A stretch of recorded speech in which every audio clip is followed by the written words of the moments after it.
Royaume-Uni pointe du doigt la Russie dans l'affaire de l'empoisonnement d'un ex-espion russe, mais les théories du complot fleurissent en retour sur les réseaux sociaux. Parmi les hypothèses avancées, la plus récurrente à Moscou est celle accusant alternativement le Royaume-Uni ou les États-Unis de tentatives de déstabilisation avant les élections, que Vladimir Poutine a pourtant remportées haut la main.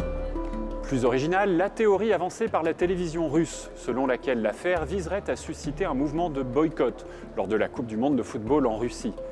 Une crainte à relativiser puisque seule la famille royale d'Angleterre a pour l'instant signalé qu'elle ne ferait pas le déplacement.